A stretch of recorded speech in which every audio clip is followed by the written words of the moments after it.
Conforme a la palabra de hoy, que veamos este crecimiento, esta respuesta para este año que pasado mañana ya estamos en él, en el 2024.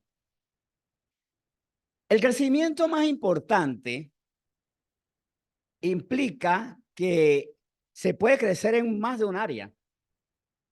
Se puede tener crecimiento en un aspecto de nuestra vida, pero espiritualmente vamos a ver cuál es el más importante del crecimiento que debemos tener. Podemos tener un crecimiento en algunos aspectos, doctrinal, por ejemplo.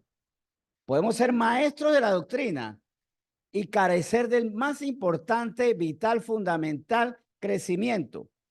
Le voy a comentar, vamos a iniciar con una anécdota que, bueno, pone en evidencia un poco la candidez que yo tenía, o sea, una ingenuidad muy increíble cuando empecé el ministerio cristiano. Todavía no era misionero, apenas estaba dando mis pininos, ahí iba a los barrios. Y en una ocasión conocí a un pastor joven y después de conversar con él, hablé con una pastora ya más experimentada y le pregunté, muy preocupado, oiga, hay pastores que no están bien de su corazón. No sé, me pareció que este pastor tenía como problemas de soberbia, ira. ¿Eso es posible? O sea, la pregunta era porque en mi mente yo veía todo como niño y pensaba que todos los pastores eran perfectos, inmaculados, santos, Cristos en la tierra.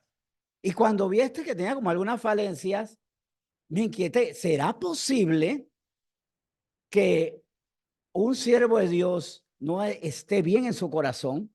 Y la persona me dijo, pues créelo, sí es verdad.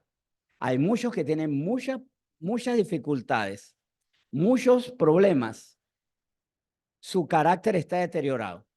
Y eso me estremeció porque ya quería servirle al Señor y me hice la pregunta, ¿y si yo termino siendo uno de esos? ¿Cómo evitarlo? Y por eso quiero que conforme a la palabra de hoy, contesta, por favor, te llama a una persona que quiere venir, creo, sí. Bien, conforme a la palabra de hoy vamos a ver que para evitar esto, ser un pastor o un siervo, una persona que es hijo de Dios, pero que le vemos dificultades en su crecimiento, debemos, por supuesto, tomar en cuenta que no solamente saber, sino vivir. ¿Qué quiere decir esto? La letra nos llena de información, pero esa información nos lleva a la formación. Es la pregunta. ¿Estamos dejando que lo que se convierte en información para nosotros sea elemento de formación? Yo hago esta analogía. Yo puedo ir a un gimnasio y saber para qué sirven todas las pesas y estar completamente débil. Sé que si hago ciertos ejercicios voy a tener mejores bíceps, tríceps, cuádriceps, todo esto, pero no pasa nada. Pues resulta que así como aquel que sabe para qué es todas las cosas, pero no las utiliza para su formación, no ha tenido el crecimiento más importante, el vital, el fundamental. Yo le invito entonces, para iniciar este tema, que vayamos a la palabra de Dios. Y sí, es fundamental el crecimiento en la palabra. Vamos a Mateo capítulo 13. Y en Mateo 13, esta palabra ya conocida. Vamos a iniciar en uno de los versículos claves de la parábola del sembrador. Mateo 13:23. Y esto es importante, más el que fue sembrado en buena tierra, este es el que oye y entiende la palabra y da fruto y produce a 100, a 60 y a 30 por uno. Aquí hay algo muy importante. Hay una siembra y dentro de la siembra, ¿qué debe existir? Lo sembrado es la semilla, ¿verdad? La semilla que es colocada en una tierra y semilla colocada en la tierra tiene que generar fruto. ¿De qué depende? En este caso, Jesucristo fue muy claro. Esta semilla dio fruto a 100, 60 y a 30 por uno porque cayó en una buena tierra. El sembrador, conociendo la semilla, no va a sembrar semillas estériles. Va a escoger la buena semilla, pero también depende de la buena tierra. Vemos entonces que ciertamente lo sembrado debe generar. Y aquí es donde el Señor Jesucristo, más que estar dando una clase de agricultura, no era su objetivo, más bien hablándole a agricultores como le hablaba a pescadores, como le hablaba a mercaderes, como le habló a los publicanos, a cada quien conforme a su lenguaje, a su entorno, le habla a personas que están muy familiarizados con esto. O sea, hay una siembra que debe de generar mucho fruto, pero depende de la buena tierra. Ahora, vamos a proseguir con esto, porque evidentemente aquí vemos que si la semilla es la palabra, la palabra produce. Gracias a Dios, aquí produce mucho. Ahora, siempre produce, siempre es productiva, siempre genera.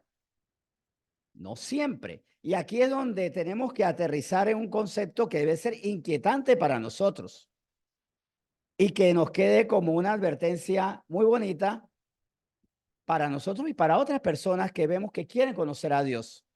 Y es que, en efecto, y miremos este título que nos quede bien claro, la palabra produce, pero no en todos.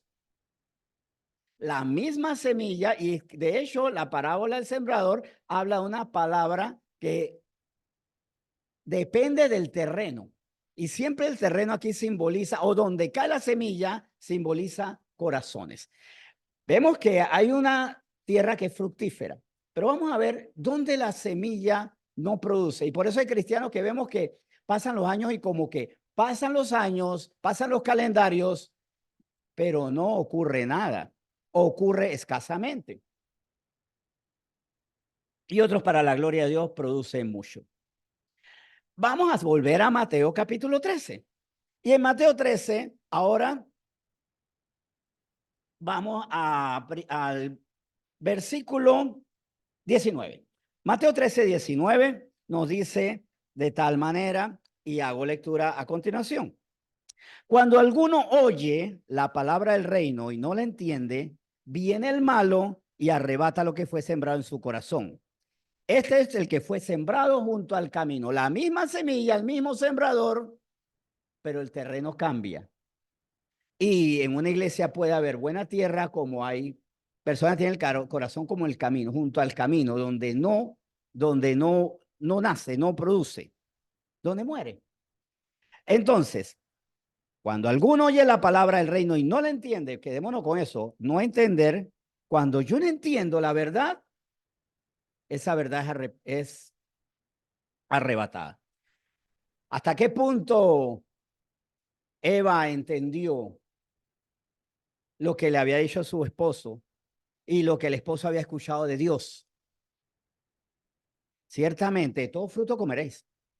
Tienen toda esta tierra para producir, para tener una larga vida. Solamente pongo una restricción, porque yo soy su Dios. ¿Por qué Dios puso esa restricción? Porque Él estaba haciendo valer, primero, su misericordia, porque era mucho más lo que ofrecía que lo que restringía, pero también con eso su soberanía. Tiene autoridad y pone límites. Miren, a veces nosotros agrandamos los límites en nuestra vida con el Señor y achicamos el alcance de las bendiciones. Porque lo vemos de forma demasiado natural, sin discernimiento espiritual. Ahora, en los versículos 20 y 21, vemos otros corazones, mismo sembrador, misma palabra, otros corazones. Y el que fue sembrado en pedregales es el que oye la palabra y al momento la recibe con gozo. Pero no tiene raíz en sí, sino que es de corta duración, pues al venir la aflicción o la persecución por causa de la palabra, luego tropieza. Aunque estoy adelantando algunas características, luego la vamos a recibir con más detalle. Fue sembrado, mismo sembrador, mismas palabras, corazón como pedregales. Recibe con gozo. Qué felicidad, qué alegría. Ya yo sé qué debo hacer con mi vida. Pero no echa raíz. Y por eso su vida es corta. Es efímera. Pasó, no enraizó. Y vemos que la persecución, la aflicción, la tristeza lo espanta. Y vamos a ver el caso de Mateo 13:22, otro tipo de corazones. El que fue sembrado entre espinos, este es el que oye la palabra. Pero el afán de este siglo y el engaño de las riquezas ahogan la palabra y se hace infructuosa, o sea, no produce. En este cuadro siguiente, vamos a ver cuáles son los riesgos, pero cuál es la respuesta bíblica, porque ante los corazones que no están preparados, Dios tiene respuesta para que uno no pueda decir, mira, yo quise, pero como no entendí, como me angustié, como me dejé llevar por los deleites, por los afanes, no prosperé y el Señor no me dio respuesta. ¿Será que el Señor no da respuesta ante los peligros que yo tengo? Pues sí. Y vamos a ver, miren, aquí, claro, hay centenares, miles de versículos que pueden servir para sustentar esto. Nos fuimos a lo más puntual que pudimos.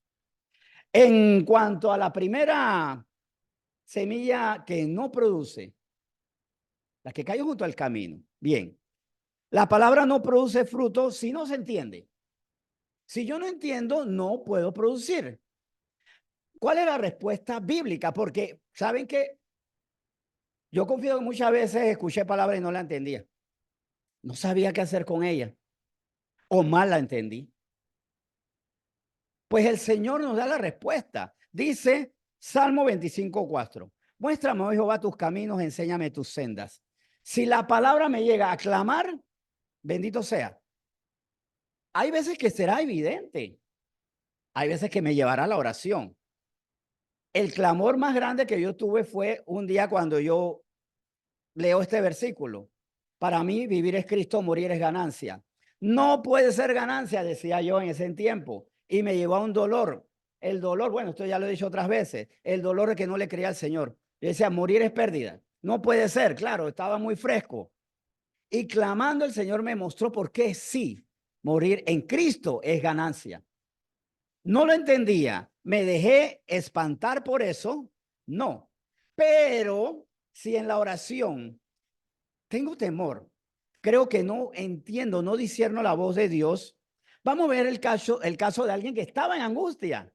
Hechos 8, 30 y 31, ya sabemos el caso de este eunuco etíope que estaba leyendo un texto muy denso, lo que ahora identificamos en Isaías 53. En ese tiempo todavía no se entendía por 53. Isaías era la palabra de Dios, eran las escrituras, eran los profetas. Y él estaba muy inquieto, no entiendo, pero resulta, ¿y por qué no? Que había una inquietud escuchada por Dios. Muéstrame, oh Jehová, tus caminos, enséñame tus sendas. Hubo un clamor apasionado o la duda muy rápidamente y misericordiosamente escuchada por Dios, que vio a este pobre eunuco, este hombre que quería adorar auténticamente a alguien, pero no lo entendía. ¿De quién está hablando esta palabra? Y el Señor envía a Felipe. Envía a Felipe, lo que debemos ver como un acto de misericordia de Dios, pero también como un acto donde el Señor misericordioso manda a alguien a que dé respuesta y a alguien a quien, prestando atención, le llega la comprensión de la palabra, para que no seamos de aquellos que como no entendí, se me olvidó, quedé en el interrogante y se me fue. Bien, vemos aquí Hechos 8, el 30 al 31. Acudiendo Felipe, le oyó que leía al profeta Isaías y dijo, pero, ¿entiendes lo que lees? Muy precisa la pregunta. Y muy precisa la respuesta donde ponía en el tapete cuál era el gran problema. Él dijo, ¿y cómo podré si alguno no me enseñare? O sea, la palabra le estaba quedando grande. A este hombre le estaba quedando grande como a mí me ha quedado grande la palabra, como a muchos tal vez aquí le ha pasado. Algunas le ha quedado grande alguna enseñanza, algo que dice la Biblia, dice, yo esto no comprendo. Bueno, yo levanto la mano, yo a veces no he podido comprender. Y me ha tocado entrar en esa duda, en preguntar, en consultar al Señor y también a los pastores y a estudios y todo. Bueno, Él hace eso para que la palabra no se le fuera. ¿Cómo podré si alguno no me enseñare? Y rogó a Felipe que subiese y se sentare con él. Si no comprendo, ¿sabe qué? Moleste, moleste en el buen plan a los que saben, a los que conocen, a los que Dios ha levantado para anunciar. Dios levanta a profetas, pastores, maestros, evangelistas, a maestros para el momento dado que uno no sabe, para guiarles a los pastores. Afécteles, quítele tiempo. Gloria a Dios por eso. Como he dicho, aquí hay más de una persona, después que termina el tema, me escribe, después me hace preguntas. Entonces viene la segunda parte del tema. Perfecto. Jamás voy a molestarme y jamás voy a olvidar que para eso estamos. Preguntemos, no nos quedemos con la duda, porque también hay un peligro cuando no comprendo o la olvido o la tergiverso. No comprendo y ahí es donde viene el engañador, el falso profeta, el falso maestro y me dice que significa otra cosa. Cuidado con esto y más bien la palabra está para producir en nosotros. Ahora, este era un alto funcionario. Conocía a la reina, conocía a gente importante. Él se tuvo que bajar del ego, sí, reconocer, yo no lo sé. Hay muchas cosas que sé. Soy importantísimo, pero no sé. Cuidado que a veces nos da pena. Y lo mejor es decir, ignoro, no entiendo y quiero saber, porque la palabra está para producir 100, 60, muchísimo más en mí. Pero me lo puedo perder porque simplemente me negué a mí mismo. ¿Qué me está impidiendo? ¿Qué me impide ir más allá? La pena, que a veces la pena, ¿no? Y la timidez es el disfraz elegante del orgullo. O tal vez está un ambiente donde también vengo un entorno donde uno no puede decir yo no sé.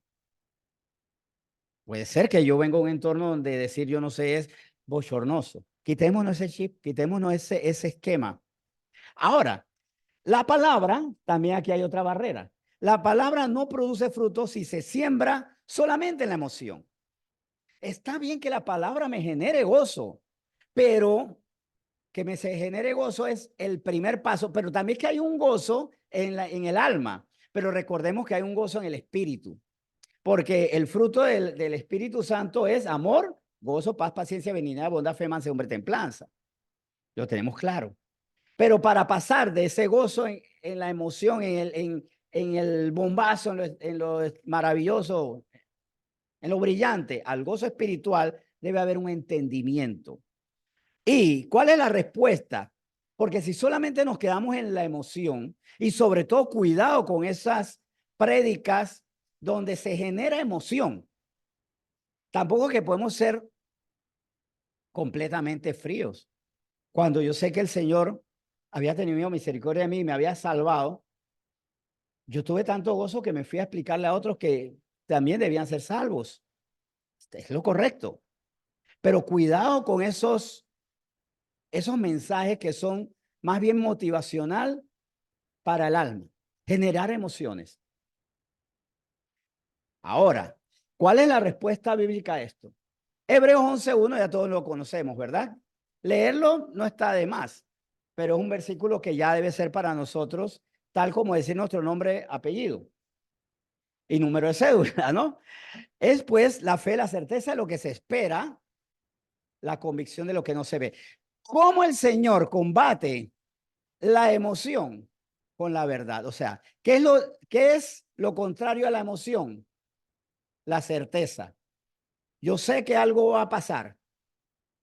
Aunque pase la emoción, sé que algo va a ocurrir. La convicción es el polo opuesto a la emoción. Estoy convencido porque tengo razones. Estoy emocionado porque tengo estímulos que generan. Y recuerden, yo hasta con luces, colores y sonidos puedo estimular emociones. Creo que ya les había hablado, por ejemplo, de un artículo que leí hace bastantes años atrás, de empresas que se dedicaban al diseño de fragancias.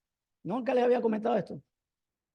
Había empresas que se dedicaban a diseñar fragancias para comercios, para empresas. Y dependiendo de lo que tú ibas a vender, odorizaban el lugar. No sé si algunos, bueno, que estamos, ya tenemos que tirar cédulas al decir que fuimos a Blockbuster, porque hay personas que no saben qué fue Blockbuster, ¿verdad? ¿Tú sabes qué fue Blockbuster? No. Nelly tampoco sabe qué fue Blockbuster. Pero, Iván, tú sí fuiste a Blockbuster. Alguna vez, ¿verdad? Y la devolviste sin rebobinar, que eso queda como que, ¿ah? ¿Qué es devolver sin rebobinar? La cinta de VHS cuando uno la veía y no le echaba para atrás. Bueno, cuando uno iba a Blockbuster, había un olor a palomitas, a popcorn. Pues resulta que según los estudios, el olor a palomitas invitaba a la gente a alquilar, a querer ver más películas. Y alquilaban no una, alquilaban dos, tres o cuatro. Era una forma de promover. El olor a pan generaba más apetito en supermercados por comprar más alimentos. Y los sonidos también. Uno va a ciertas tiendas y los sonidos te ubican.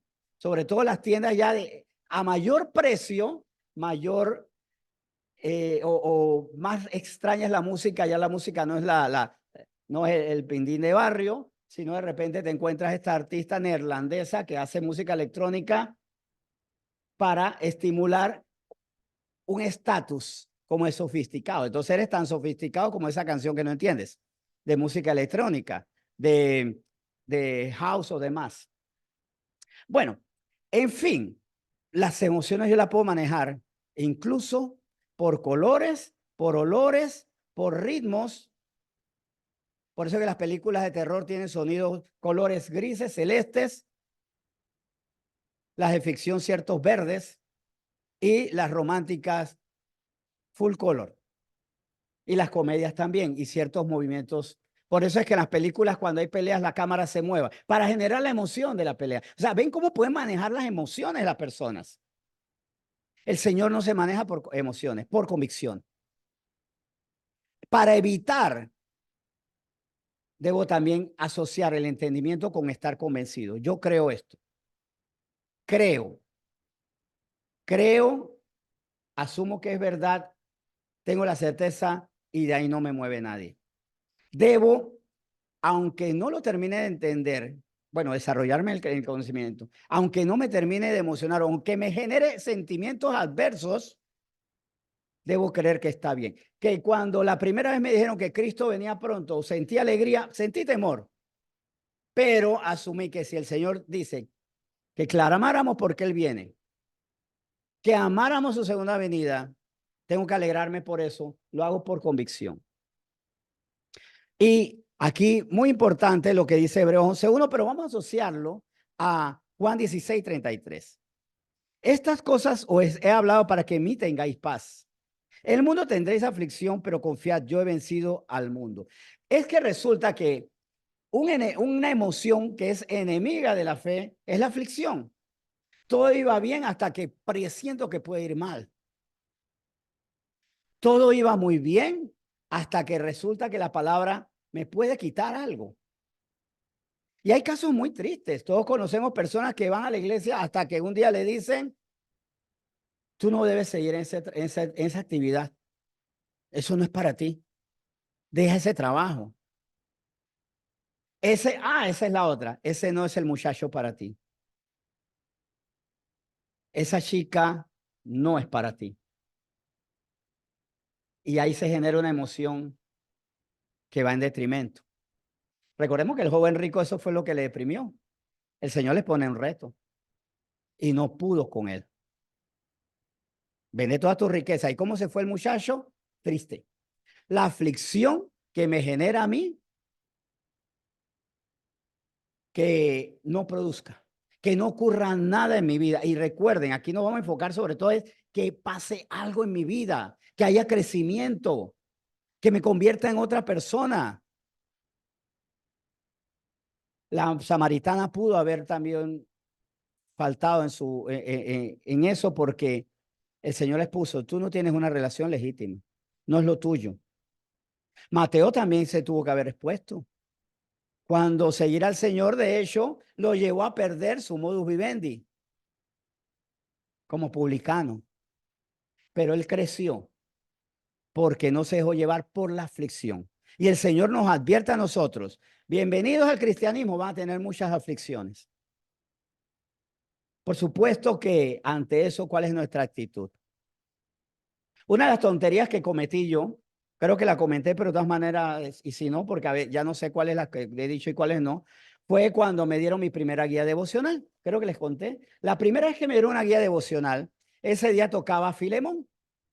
Y cuando leo Filemón, yo era tan neófito que no me sonó, pero Filemón no suena como nombre de Biblia. O sea, yo esperaba un nombre más cantar de los cantares, Apocalipsis, Hechos.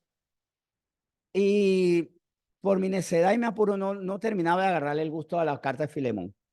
Y dije, ¿sabes qué? Yo no voy a ser guiado por mi soberbia, no voy a ser guiado por ninguna guía devocional. A mí nadie me dice qué es lo que tengo que leer. Abro la Biblia y en la primera página que pasa, eso leo. ¿Recuerdan qué libro me salió? ¿Ah? Job. Y comencé a leer el libro de Job. Y ya no había pasado, no llegué al capítulo 2 y entré en pánico. Entré en pánico. El Señor probó mi corazón. Así que quieres escoger qué es lo que tú dices. ¿Estás preparado para esto? Y yo dije, Señor, ¿será que me mandaste a decir que yo tengo que sufrir lo de Job? Como no lo entendía, pasé el primer paso. Fui a hablar con el pastor, el líder Luis Carlos Balbuena. Le dije, ¿será que yo tengo que ser como Job? Después me dio una explicación que no terminé de entender, pero me alivió. Pero también fui probado. Porque hubiera podido decir, si esto es ser perfecto delante de Dios, prefiero ser imperfecto en el mundo. Y por eso muchos de nosotros en nuestro inicio hemos tenido grandes tropiezos. Comenzamos a dar pasos de fe, se deteriora nuestra condición de trabajo, nuestra condición de salud, nos asaltan, nos hacen daño. Ahora que no me embriago, ¿verdad? Como me contaba una vez, ahora me asaltan. Ahora que quiero hacer las cosas correctamente, me apuntan con un arma. ¿Estás convencido? ¿Estás dispuesto a la aflicción? ¿Estás dispuesto a la humillación por causa de Cristo? Pues bien, el Señor nos dice a nosotros en el mundo hallarán aflicción, van a sufrir aflicción, pero antes de eso dice, recuerden, en Él tenemos paz, una paz que no depende de las circunstancias, sino de la certeza de lo que esperamos en Él y la convicción de lo que no vemos, pero lo que nos convence es que Él está con nosotros y que Él ha vencido al mundo. Y venció al mundo en el momento de la suprema aflicción de la cruz. Su victoria fue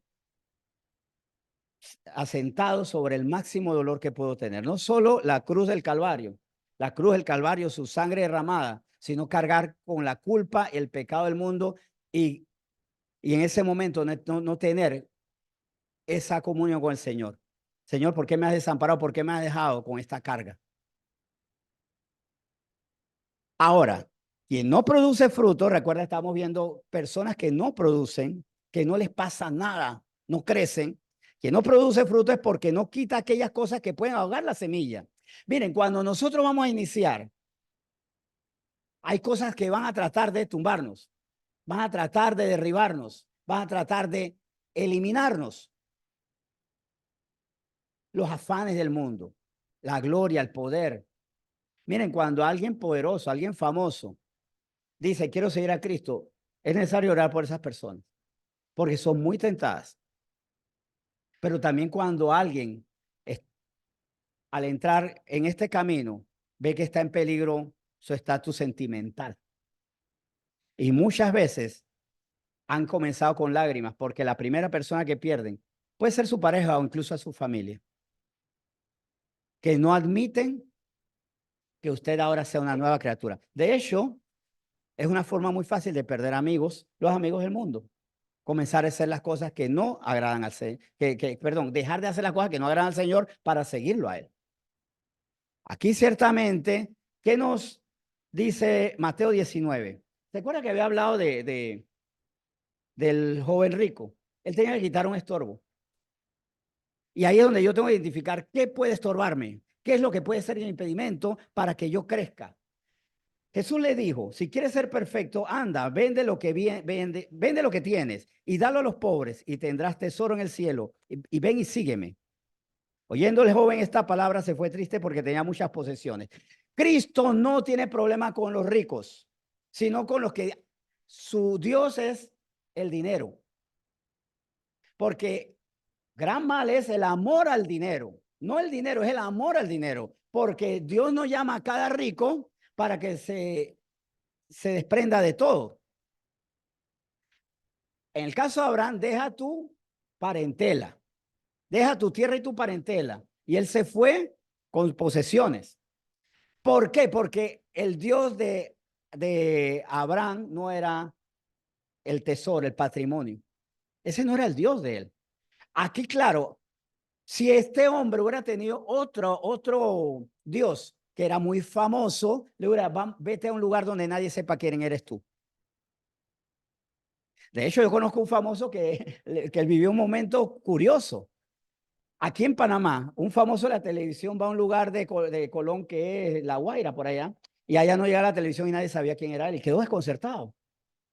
Decía, donde yo voy, todo el mundo me conoce aquí, no pasa nada. El momento le gustó, lo disfrutó, pero a otro hubiera podido ser, para otro hubiera sido un gran problema. El tesoro de este joven rico era su riqueza. Y eso lo iba a ahogar, porque en el momento en que su patrimonio estuviera en peligro, él se iba a ir. Yo lo primero que tengo que hacer es, antes de que eso deteriore mi vida, yo tengo que despojarme de eso. No es despojarme de los hijos, pero sí de ponerlos a ellos, porque ¿qué pasa? No es que yo voy a abandonar a mis hijos, pero no poner a mis hijos en primer lugar. Primero Dios. Abraham no puso a Isaac en primer lugar y Dios tuvo cuidado de su hijo, porque Dios tiene planes para nuestros hijos. Pero cuidado con poner a personas en primer lugar. Yo iría a la iglesia, pero a mi familia no le gusta. Yo iría a la iglesia, pero eso me resta posibilidades de hacer ciertos negocios, de hacer ciertas actividades. Yo diría que soy cristiano, pero eso atenta con mi fama. ¿Qué barreras yo tengo? Debemos quitarnos esto. ¿Estamos dispuestos a despojarnos de aquello que reemplaza a Dios? Puede ser quitarlo o ponerlo en segundo lugar, en tercer lugar. O sea, no es lo más importante. No es que sea lo fundamental. Un pastor estaba un día bajando la escalera con su bebé de brazos. Su bebé ahora es pastora, pero cuando era una bebé, y él casi cae a la escalera con ella. Y él se aterró, porque la bebé, si rodaba la escalera, hubiera podido morir. Pues es posible. Y él dijo en ese momento, Señor, gracias, pero tuvo un temor, que yo amo a mi hija, pero que no amo más a mi hija que a ti. Porque en el momento, si se hubiera muerto, ¿qué hubiera pasado? Te hubiera dejado atrás. Y él ante eso, ante ese sacudón, dijo, Señor, amo a mi hija, pero que ella no sea más importante que tú. No puedo amarla más que a ti. Tú tienes que ser lo más fundamental. ¿Cuál es la barrera? ¿Cuál es nuestra riqueza peligrosa? La fama, el poder, la capacidad de influir, los amores tóxicos. Porque algo que es tóxico, lo que me envenena quitándome a Dios. Lo más importante, y aquí vuelvo a enfatizar a lo que había dicho anteriormente, lo más importante es crecer en el carácter espiritual, más que a veces en ser eruditos. Recuerden cómo comencé este tema. Cuando veo a un pastor que tenía problemas de soberbia y yo decía, pero es posible que alguien que sabe de palabra no tenga crecimiento espiritual. Es posible, es muy posible. Que sea amargado, frustrado, enaltecido, que tenga desórdenes sexuales, que sea ladrón, si es posible. Pero es evitable y Dios nos llama a evitarlo. Y para eso en su palabra nos lleva, primero que todo, no solo a conocer, sino a vivir. Primera de Reyes, capítulo 2. Recordemos que David sabía que iba a emprender el camino hacia al reposo y a esperar resurrección. El Señor lo iba a resucitar. Recuerden que David fue un personaje lleno de profecías espectaculares. Y dentro de eso, él instruye a su hijo. Primera de Reyes, capítulo 2, versículo 3. Guarda los preceptos de Jehová tu Dios, andando en sus caminos y observando sus estatutos y mandamientos, sus decretos y sus testimonios, de la manera que está escrito en la ley de Moisés, para que prosperes en todo lo que hagas y en todo aquello que emprendas. Y aquí quiero hacer énfasis en lo último. ¿Por qué tengo que obedecer a Dios? ¿Por qué tengo que hacer lo que Él dice? Porque ese es el problema, que a veces ponemos la barrera, lo que tengo que hacer. No es que seamos oportunistas, pero hermano en Cristo, hijo de Dios, enfóquese en lo que Dios quiere hacer con usted, quiere prosperarle. Quiere hacer algo bueno en su vida. Quiere hacer algo bueno con su vida y para otra vida a través de usted. Lo único que dice, crece espiritualmente. Este versículo le podemos dar otra lectura y es la lectura que le podemos dar para aquel que conoce, pero no aplica. Para aquel que está informado, pero no formado por la palabra. Y podríamos hacerle la lectura. Apréndete los preceptos de Jehová tu Dios, hablándolo en sus caminos, recitándolo en sus caminos y considerando sus estatutos y mandamientos, su decreto y tu testimonio. Podríamos hacer eso. ¿Hay un compromiso? No. Aquí es donde está el detalle. Lo que yo recibo entra a la librería mental que tengo o entra a mi manual de procedimiento.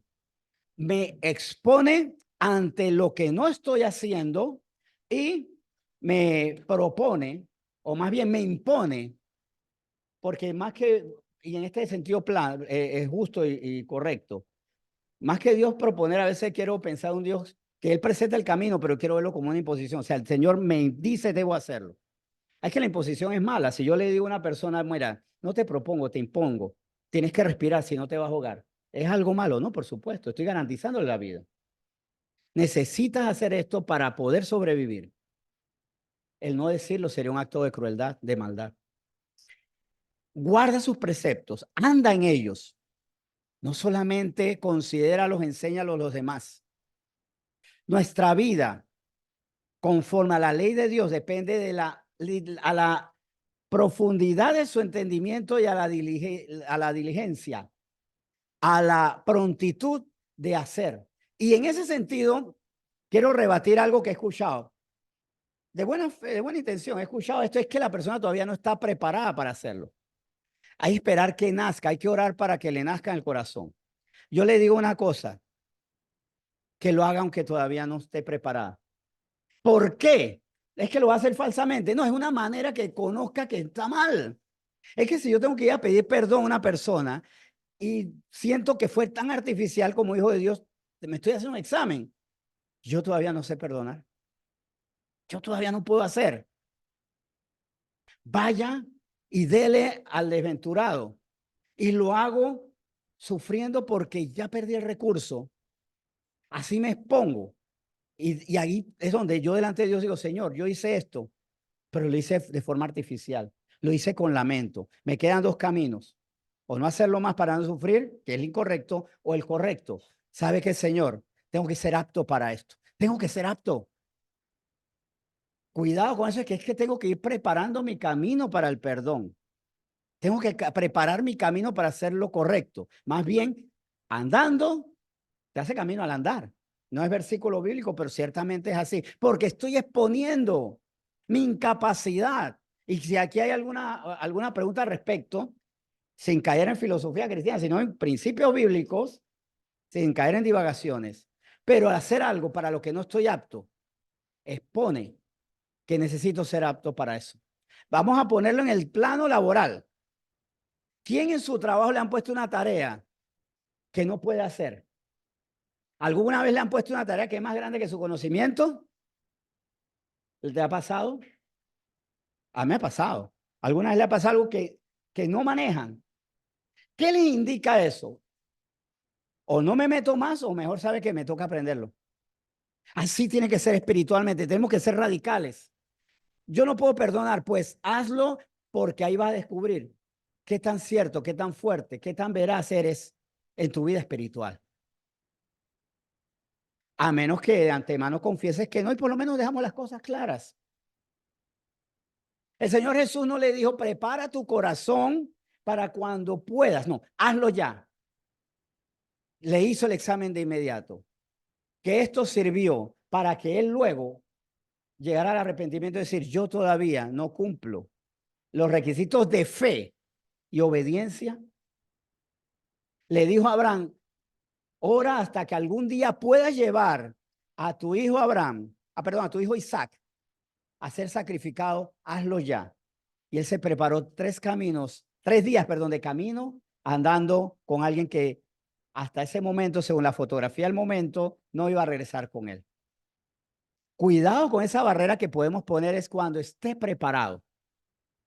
Más bien, mi falta de preparación ponga la necesidad de clamar para ser apto. Porque quien nos hace a nosotros es el Espíritu Santo en el clamor. En el clamor, en la angustia, en la rendición. Pero no me puedo rendir si no me expongo. ¿Alguna duda? ¿Todo claro? Bien. Para que prosperes en todo lo que hagas y en todo aquello que emprendas. Y recordamos que cuando a nosotros nos va bien, hay una extensión. Si en nuestra nación todos hiciéramos lo que Dios manda, imagina una nación donde todos guardaran los preceptos de Dios. Fuera una nación próspera. ¿Por qué nuestro empobrecimiento? ¿Por qué nuestra ruina? Porque no solo no hacemos, sino que cuando alguien prospera, entonces tratamos de, es más, la prosperidad de otro nos lleva a pecar, o a quitarle, o a sabotearle, o a indisponerle. Mintiendo para decir que fue por quién sabe qué recursos ilegítimos que está prosperando. En Juan 15, vamos a ver cómo esto que se dice en el Antiguo Testamento encaja perfectamente en el Nuevo. Porque David le dice a Salomón, a su hijo biológico, y Jesús le habla a sus hijos espirituales, lo siguiente en los versículos 3 al 4. Ya vosotros estáis limpios por la palabra que os he hablado.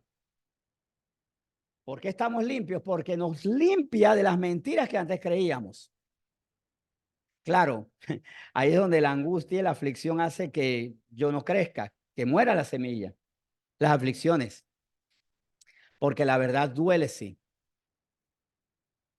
Por lo menos a mí hubo verdades que me dolieron. Cuando entendí que había cosas que estaban muy mal y no podían seguir así. Que me dolieron, sí. Pero me limpiaron porque entendí que estaban mal. Ahora, el problema es que yo puedo ser limpio y después tiro la basura nuevamente adentro de la casa. Es el que por la emoción dice sí, pero después por la angustia dice no y vuelve a meter la basura en su corazón. La palabra nos limpia porque erradica de nosotros las mentiras que nos ensucian. Permanecid en mí. Entonces, él dice, lea mi palabra, los limpió. Yo hice una parte, yo los limpio con mi palabra, pero ahora les toca a ustedes hacer algo. Es que hay una corresponsabilidad. Yo los limpio, permanezcan limpios. Permaneced en mí y yo en vosotros. Como el pámpano no puede llevar fruto por sí mismo, si no permanecéis en la vid, así tampoco vosotros, si no permanecéis en mí. Luego los limpio, manténgase en mí. Quien los limpia, quien los alimenta, quien los fortalece. Es más, él se fue y le dejó al Espíritu Santo haciendo ese trabajo, consolándolos, porque el desconsuelo va ensuciando el corazón. Porque con el desconsuelo viene a veces la nostalgia. ¿Por qué vuelvo atrás? Porque me quedé solo, me quedé empobrecido y recuerdo aquellos tiempos donde no me faltaba la mala amistad, pero era amistad, la mala relación, pero era relación, el estipendio, la provisión poco digna, pero era provisión y por no permanecer en él, vuelvo atrás. Por eso es que tengo que permanecer en él y con fe, en la certeza de lo que él es, lo que él tiene para mí, lo que él proporciona, lo que él garantiza y la convicción de que no veo, pero sé que él está ahí pendiente de mí. Por eso permanecemos en él. Hay una responsabilidad muy grande. Si mi corazón es como junto al camino, es pedregal, es abrojo, es terreno inadecuado, debo convertirme en el adecuado y eso es algo que nosotros recibimos como dice Ezequiel 36, por una acción milagrosa del Señor, pero que yo tengo que sustentar. Y aquí es donde yo tengo que tener celo de algo también. El Señor me ha dado, como yo valoro lo que Él me ha dado. Y por eso es que debemos ser adoradores. Adoradores en espíritu y verdad, dando gracias por lo que hemos recibido. En Ezequiel 36 se profetizó, profecía para ellos, verdad para nosotros. O sea, ya conclusión, concreción. Y era verdad de que se profetiza, pero realización en nosotros. Ezequiel 36, del 25 al 26. Esparciré sobre vosotros agua limpia y seréis limpiados de todas vuestras inmundicias y de todos vuestros ídolos os limpiaré. Os daré corazón nuevo y pondré espíritu nuevo dentro de vosotros y quitaré vuestra carne, el corazón de piedra, y os daré un corazón de carne. Aquí primero vemos, se profetiza lo que el Señor dijo. Por mi palabra les limpio, pero les doy mi Espíritu Santo que los limpia. La samaritana necesitaba recibir el Espíritu Santo que le iba a limpiar de esa soledad, de esa baja autoestima, de esa mentira que tenía una relación legítima era correcto. Que no importaba cómo la miraran los demás, lo importante era su vida de una forma egocéntrica y a la vez rendida a un vínculo que le hacía daño, que le hacía perder tiempo. Y entonces en ese momento, y solo por eso, por esa convicción, ella pudo dejar su cántaro, porque recibió la promesa del Espíritu que había que venir. Y yo sé que porque ella creyó en el Cristo, ella recibió al Espíritu. Porque ella creyó en el Cristo, lo confesó y lo anunció en Sicar. Y por la palabra de ella muchos creyeron. Ya Cristo fue la confirmación y la glorificación de lo que ya había anunciado la samaritana. El Señor nos limpia, correcto. Nos da un corazón nuevo, apto. Nacemos nuevamente. Juan 3 lo dice así, es necesario nacer de nuevo, espiritualmente. Ahora, versículos 29 al 31.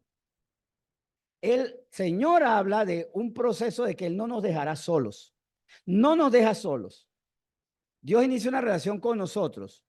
El detalle es que a veces en el camino nosotros somos los que le dejamos solo a Él, ¿verdad? Y queremos que se haga cargo de nosotros.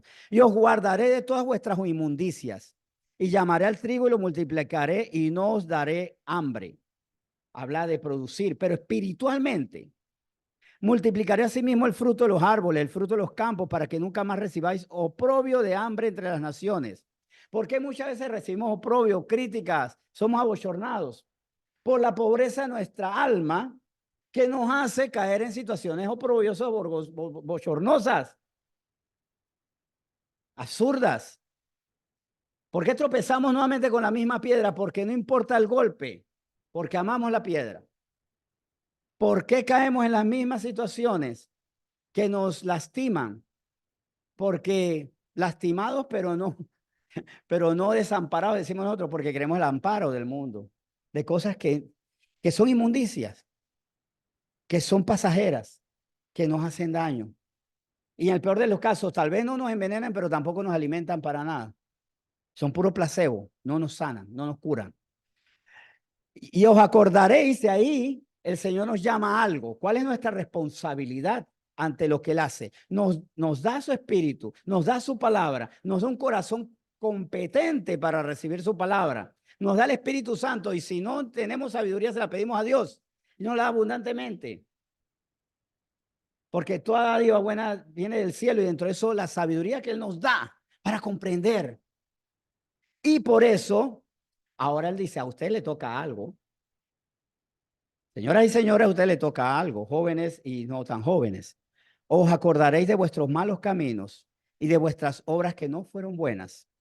Y os avergonzaréis de vosotros mismos por vuestras iniquidades y por vuestras abominaciones. Debemos entender lo que ya no debe ser, lo que fue y estuvo mal, para testimonio. Miren, yo cuando hablo de mi pasado es para decirle a otro, no hagas esto. Y tengo que orar, me duele. Es más, si yo quiero abochornarme en este momento, solamente tengo que echar atrás algunas páginas. Y sí o no hemos pasado situaciones que dan pena. Páginas que quisiéramos arrancar de nuestra vida. Pero es necesaria recordarlas, porque esas páginas fueron por el pecado nuestro, por el pecado de otros o por el pecado mancomunado de nosotros y los otros. ¿Por qué si vivimos muchas situaciones que no debimos haber vivido? ¿Y cuál es la responsabilidad de los pecados? Una enorme responsabilidad. Nosotros que llamamos a la mala situación, otros que también nos invitaron o la asociación de eso. ¿Cuántos pecadores se necesitan para un mal momento? Con uno basta, conmigo mismo. Pero los demás hacen el colectivo necesario para que esto tenga no solo malas consecuencias, sino recuerdos imperecederos en mucha gente. Por eso el Señor dice, acuérdate de algo. Y por eso, ¿qué le decía? ¿Y cómo comienzan los 10 mandamientos? ¿Qué es lo primero que antes de decir los 10 mandamientos de esos 20 le dice? Una de las cosas que le dice a Israel, dentro de todo, acuérdense. O sea, acuérdense del Dios que los sacó de Egipto. Acuérdense de dónde los libré. No daréis de falsos dioses, porque hay un Dios y está implícito acordarnos del Dios que nos sacó, que nos libró y que por Él somos libres y por Él hagamos memoria. De hecho, las fiestas del Señor son un recordatorio de la liberación de Israel. ¿Y qué es para nosotros la Santa Cena? La recordación, el recordatorio de que Cristo murió porque nosotros vivíamos en nuestros pecados y la paga del pecado era la muerte. Mas la dádiva de Dios es vida eterna en Cristo Jesús. Acordémonos. La mejor forma de no tropezar con la misma piedra es ver los efectos de la piedra. El dolor, el tropiezo, la vergüenza, las lesiones, las frustraciones. Pero eso nos toca a nosotros. Es una labor que tenemos que hacer nosotros, humildemente. En 2 Corintios 7, ¿qué nos dice el Señor? En el versículo 1. Nuevamente dice, ¿cuál es nuestra responsabilidad ante lo que Él nos hizo? ¿Qué nos dijo? No, ¿qué hizo por nosotros? Nos limpió con su palabra y con su espíritu. Así que, amados, puesto que tenemos tales promesas, limpiémonos de toda contaminación de carne y de espíritu, perfeccionando la santidad en el temor de Dios. Una santidad que se perfecciona en un proceso de, Señor, lo que tú hiciste, yo lo conservo. Yo conservo lo que tú me diste, agradeciéndote a ti, rendido a ti, no dándome los créditos, porque cuando alguien nos dice, ¿recuerdas cuando eras esto? Recordamos, pero el Señor nos limpió. ¿Recuerdan cuando su familia era esto? Pero el Señor la levantó, la reedificó.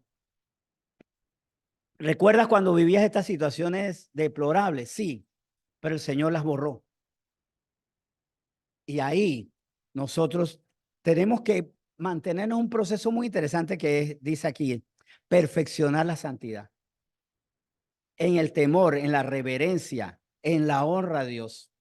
La santidad se conserva, se perfecciona, se sostiene y eso nos toca a nosotros. Yo no le puedo decir, Señor, yo creo que tú me estás dejando en el abandono y me estoy deteriorando.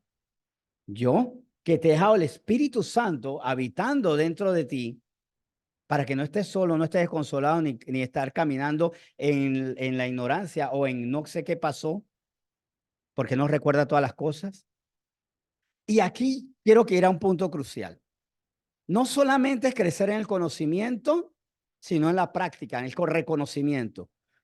Pero también quiero que veamos esto de manera total. ¿Cuál es el problema de nosotros como cristianos? Que a veces dejamos los macro pecados, si cabe el concepto así, los pecados visibles, los que tienen spot, las luces enormes, y hacemos como inconscientemente podemos hacer este trato con el Señor. Ya yo no tomo y es suficiente.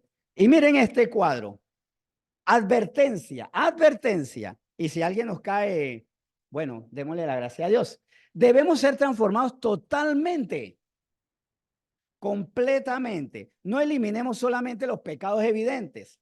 ¿Cuáles? Ya no drogo, ya no me drogo, ya no robo, ya no me embriago, ya no fomento peleas en las calles, ya no me estoy metiendo con la mujer del prójimo o la dama con el caballero del prójimo, el caballero con el otro caballero. Nada de estas cosas, los milagros, perdón, los pecados escandalosos.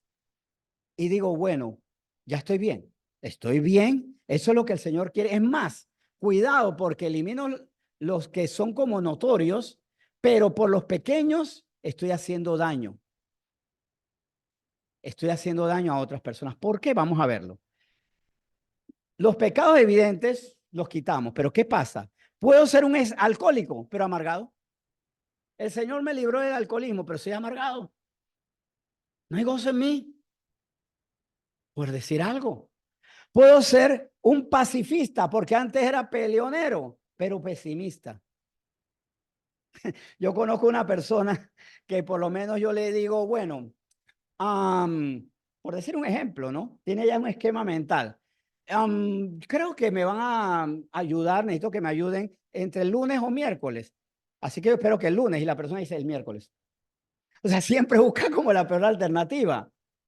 ¿Saben qué? Van a tener, esto lo escuché también hace poco, vamos a tener metro en el segundo trimestre del 2024. Dijeron que el segundo trimestre. Yo dije, bueno, qué bien, vamos a tener el metro en abril. No, debe ser en junio. ¿Por qué te vas hasta lo último? Es un pesimismo. O sea, siempre hay personas que se van por la última opción, por la más grave. Puede ser que me den trabajo, pues para mí puede ser que no. Eso es un pesimismo. No es tampoco vivir en fantasías, pero porque hay personas que siempre se buscan la peor alternativa. Es la primera que se me acomoda. Ya no soy problemático, pero pongo como la última instancia. Y hay personas que siempre son así. Puede ser que sí, puede ser que no. Siempre buscan la peor opción. Puede ser un padre, puedo ser un padre responsable, porque antes no daba ni un centavo para los muchachos, pero opresor del pobre. Respondo a mi casa, pero a la gente de afuera no le ayuda. O sea, y por decir opresor del pobre puede ser, pero discriminador de los de afuera. Puedo ser fiel con mi familia, pero infiel con la comunidad. Puedo ser, o sea, estoy poniendo posibilidades en su mente y hasta si quieren levantar y dar ejemplo, perfecto. Puedo ser humilde. Esto lo he visto también. Puedo ser humilde porque antes era vanidoso, pero con autoconmiseración. Cuidado, hay una diferencia en soy humilde a pobrecito yo. Yo que todo lo sufro. Si alguien, me imagino aquí del 10, 9, o sea, 10 van, aquí hay 10, 9 van a ganar, uno va a perder, seguro soy yo. Una autoconmiseración y quieren que los demás le tengan lástima. Eso no honra a Dios. Cuidado con eso. Puedo hablar con respeto, ya no con palabras vulgares, sucias, prepotentes, pero con prejuicios. Soy muy respetuoso, pero voy prejuiciando. Voy juzgando a los demás. O sea, estoy hablando ejemplos no directamente y necesariamente estrictamente asociados, que es que todos los borrachos que no están convertidos, ex borrachos, tienen que ser amargados. Puede que sean prejuiciosos, puede ser que sean problemáticos. O sea, estoy hablando de, a veces nos conformamos en los pecados evidentes, grandes, grotescos, feos, pero hay muchas cosas que en el proceso tengo que dejar atrás. Y pecados que no parecieran pecados. Confieso que un pecado que tuve que superar fue el miedo. Me daba miedo emprender. Tenía un miedo como de que algo me va a pasar. No parecía pecado porque no hacía mal, pero no estaba mostrando gloria al Señor. Cuando el Señor me dice que no temas, no, o sea, pelearán contra ti, mas no temerás porque yo pelearé por ti. Así se lo dijo a Jeremías. Así se lo dijo también a Israel completo en el Éxodo. Hay actitudes incluso que vemos como cualidades y son pecados. ¿Y por qué es importante esto? ¿Por qué es importante? Porque nosotros estamos para dar testimonio al Señor y aquí resulta algo, que nuestro testimonio construye o destruye. Lo que nosotros hacemos delante de los demás construye o destruye. Y por eso es que esa frase, y eso que es cristiano, es muy común. O la otra, si esto hace de Dios, ¿yo para qué quiero ser cristiano? Prefiero ser ateo. Hay ateos o agnósticos o budistas o hinduistas o brahmistas, lo que sea, que son mejores. Nuestro testimonio, nosotros cada día estamos construyendo o destruyendo la imagen de Cristo delante de los demás. A Cristo no lo destruimos, pero sí la imagen que la gente debe tener de él. En Romanos 2, casi aterrizando, Dice del 23 al 25. Tú que te jactas de la ley, con infracción de la ley, deshonras a Dios. Porque como está escrito, el nombre de Dios es blasfemado entre los gentiles por causa de vosotros. Pues en verdad la circuncisión aprovecha si guardas la ley. Pero si eres transgresor de la ley, tu circuncisión viene a ser incircuncisión. Aquí le hablaba a los judíos que por la circuncisión y porque venían de la ley y linaje de Abraham, ya se consideraban mejores que los demás. Pero eso ocurre actualmente entre los cristianos, porque yo tengo estudios teológicos muy profundos. Yo vengo de la escuela de MacArthur, no sé, por decir algo. Yo vengo de una firme formación teológica. Hágame el examen que quiera. Y el nombre es blasfemado. ¿Por qué? Porque no se nota en el crecimiento espiritual. Más favor le hace a Dios alguien que no puede hacerte un estudio profundo sobre qué es mejor, ser dispensacionalista o teología del pacto. Tal vez no lo pueda hacer, no lo pueda manejar, pero tiene el carácter de Cristo. En su acción está el amor, gozo, paz, paciencia, benignidad, bondad, fe, mansedumbre, templanza, que es fruto del Espíritu, que cayó en un buen terreno, en nuestro corazón renovado. Una cosa que hace mucho daño son cristianos que saben mucho, pero viven muy poco. Nuestra iglesia tiene que hacer grandes obras. ¿Por qué? Porque somos de Cristo y estamos para anunciar las buenas nuevas de aquel que nos trasladó de las tinieblas a la luz resplandeciente. Pero muchas veces, ¿cómo vamos a anunciar la luz resplandeciente si todavía habitamos en las tinieblas? Porque no hemos crecido espiritualmente, aunque estemos yendo de libros. Cristianos soberbios. Cristianos soberbios. Cristianos altaneros. Cristianos que miran, no miran, desabotonan a las damas con su mirada. Desabotonan las cuentas bancarias con sus miradas también. Cristianos que dañan, que contaminan, que en lugar de ser trigo son cizaña. Que quiero que esta sea la iglesia que más sepa doctrina. Claro que la doctrina es necesaria porque la doctrina nos lleva a la verdad. Pero si no la vivimos, estamos haciendo daño.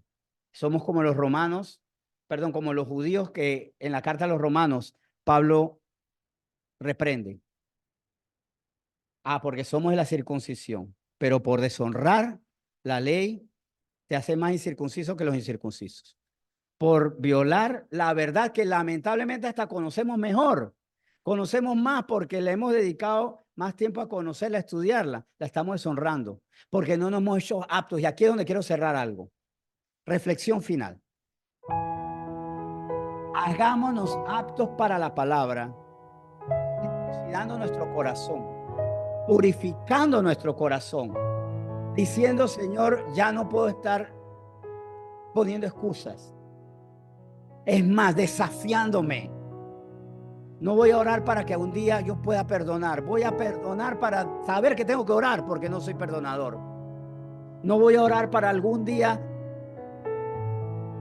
vivir la verdad y la pureza, sino vivir, intentar luchar por vivir la pureza y que mi pureza eso me lleve a clamar.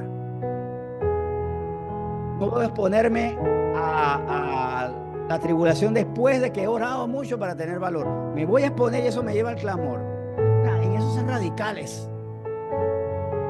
En eso ser totales, porque hasta podemos decir, Señor, yo no he podido perdonar porque tú no me has dado espíritu perdonador.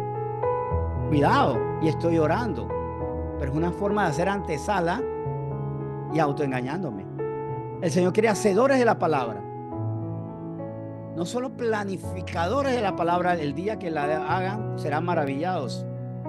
Hagan la palabra ya.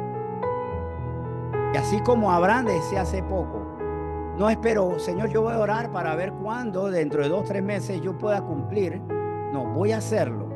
Y que en su corazón lleno de aflicción estuvo orando, no lo dudo. Es inevitable, innegable. Y en el camino el Señor lo hizo apto para levantar el filo con que iba a matar a su hijo. No lo hizo porque no era el plan de Dios, sino más bien desarrollar en él la fe que desafiaba sus propios apegos. sus propias barreras, sus propios temores. Seamos radicales en vivir la palabra, para que seamos prosperados en todas las cosas también. Y aquí donde siempre, cualquiera puede decir, siempre jugando la misma carta, háganlo por los hijos, háganlo por los demás. En una ocasión, algo que me comprometió fue cuando la ya difunda, ¿no? Ya que ya no está con nosotros, la pastora Gabriela Ramírez me dijo, hablé con tu familia y me decían que estaban muy tristes cuando tú no estabas con Cristo, cuando tú no estabas. Ellos vivían muy tristes, no te decían, pero estaban muy tristes. Y eso me llevó a mí a decir, entonces yo no puedo volver a él. Cuando ustedes están viviendo la palabra de Dios, producen esperanza. Por lógica, si dejamos de crecer espiritualmente, no nos extrañemos que causemos esa esperanza, decepción, dolor. Nosotros mismos hemos visto con alegría a algunos crecer. ¿Y cuánto nos duele cuando después de crecen? El crecimiento es necesario porque el Señor dio su palabra y su espíritu para ser limpios, para no estar contaminados, enfermos por las mentiras, por las bajas pasiones, por las carnalidades. Por amor a Dios tenemos que crecer. Por amor al prójimo. Y si en este momento, mientras oramos, tenemos que pedirle perdón al Señor porque volver atrás defraudó a personas. Lo defraudó a él, claro, le dolió a él, le dolió al Espíritu Santo que está en nosotros. Pero si es necesario, preguntemos al Espíritu Santo, no para sentirnos mal para destrucción, sino mal para construir una nueva oportunidad. Señor, ¿será que yo decepcioné a algunos cuando decrecí? ¿Será que tengo que crecer para ir nuevamente a otros y decirles, volví y ahora no voy a echar para atrás?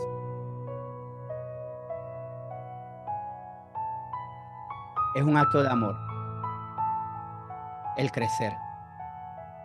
Y es un acto de amor para los que nos conocen, porque si algo el Señor quiere, que seamos una iglesia que por nuestro crecimiento sea obvio que Él hace. Que en nosotros quede claro que el Señor hace, porque está haciendo en nosotros. Oramos. Señor, muchas gracias porque tú nos mandas no solamente a ser oidores de la palabra, sino hacedores. No solamente recopiladores de información, sino personas dispuestas a la formación. Porque somos limpios por tu palabra y con celo no queremos ensuciarnos, apartándonos de ti, sino que queremos permanecer en ti. Pámpanos a la vida y pegados a ti, Señor. Señor, tú quieres que te mostremos al mundo, que se vea tu gloria en nosotros, que tu gloria sea la obra en nosotros, que algún día podamos encontrarnos con aquellos hasta que le hicimos daño y decirles perdón porque te hice daño, pero por Cristo Jesús ya no vas a ver eso en mí. Vas a disfrutar la obra que Cristo ha hecho en mí. Porque así como le rompimos el corazón a algunas personas porque nos vieron como que estamos avanzando, ahora podamos restaurar esos corazones. Porque quienes nos aman, les duelen nuestros retrocesos, pero festejan nuestros avances y se regocijan en permanecer creciendo. Porque así, Señor, también disfrutamos la vida, porque ya no la vemos enturbiada por las vergüenzas, por los odios, por los rencores, desechando los rencores, desechando los miedos, desechando las ansiedades, desechando la conmiseración, autocomiseración, tenernos lástimas a nosotros mismos, desechando los deseos de la carne que nos llevan a la impureza, Señor. Es necesario crecer en esto. Eruditos, conocedores hay muchos, pero no todos viven la palabra. Y quien conoce y habla la palabra y no la vive, hace más daño que el incrédulo. porque al incrédulo no se le atribuye nada de Dios porque no cree. Pero al que dice creer y no muestra, desprestigia a quien está anunciando. Nosotros somos embajadores de Cristo.